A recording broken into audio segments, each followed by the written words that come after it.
Bienvenue dans cette nouvelle vidéo. Nous allons voir comment utiliser la fonction décalée pour calculer les coûts de développement. Alors, on va utiliser cette feuille de calcul qui contient tout simplement les coûts mensuels engorgés pour développer 5 médicaments. On a ici les médicaments de 1 à 5 qui sont répertoriés dans les cellules D9 à H9. Donc, on a pour les médicaments, le médicament 1, le médicament 2, le médicament 3, 4 et 5.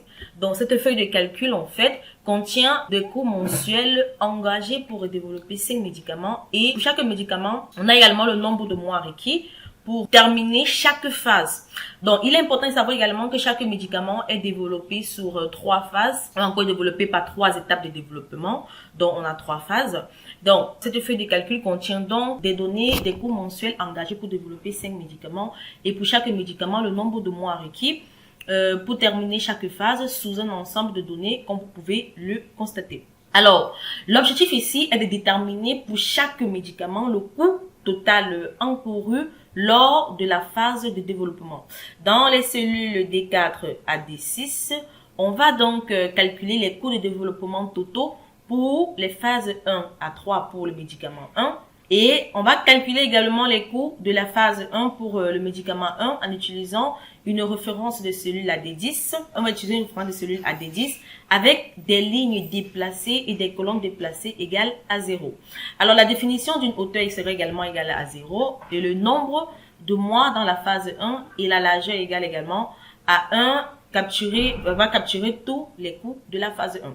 Alors, premièrement, on va donc calculer directement le coût de la phase 1 pour le médicament 1 dans la cellule D4. D'ici, on a pendant la phase 1, on a 2, 3, 9, 12 et 6 dans les différentes phases là.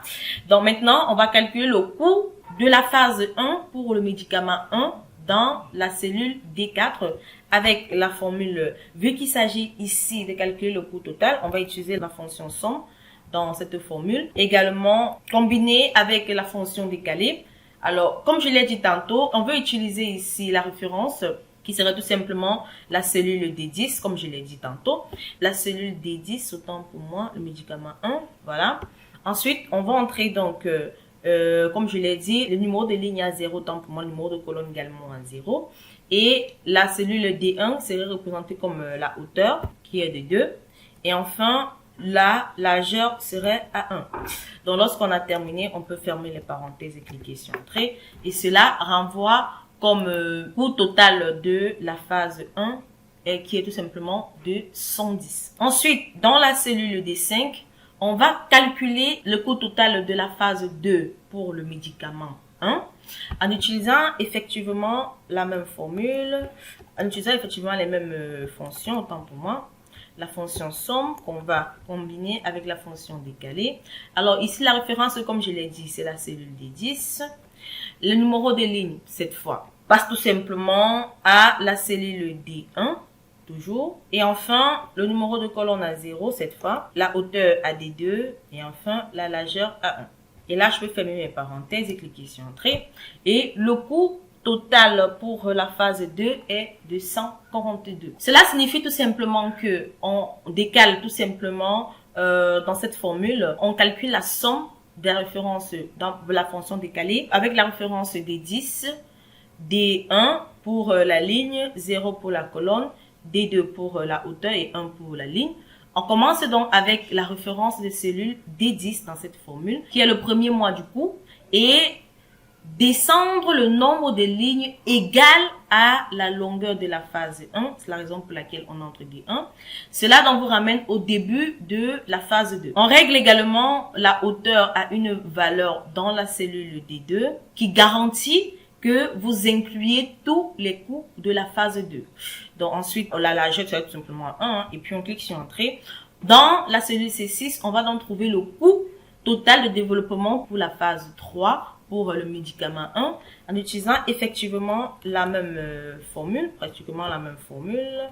Alors ici, la référence est effectivement D10 qui est le premier mois du coût. Ensuite, les lignes seraient tout simplement à D1 plus D2 parce que on se retrouve ici à la phase 3, D1 plus D2, voilà pour les lignes.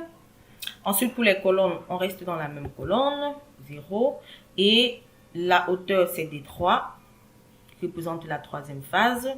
Et enfin, tant pour moi, la largeur qui est là, toujours la même colonne.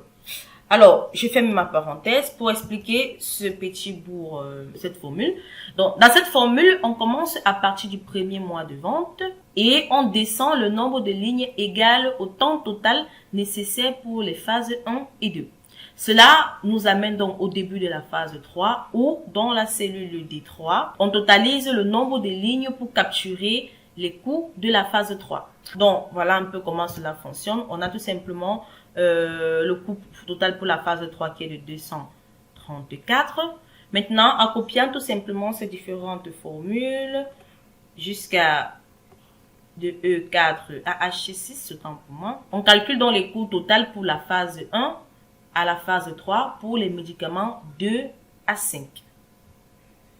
Donc, par exemple, pour le médicament 2, ici, le coût total pour la première phase est tout simplement de 313 $, tandis que le coût total pour la phase 2 est de 789 $ pour le médicament 2 et le coût total pour la phase 3 pour le médicament 2 est de 8876 $.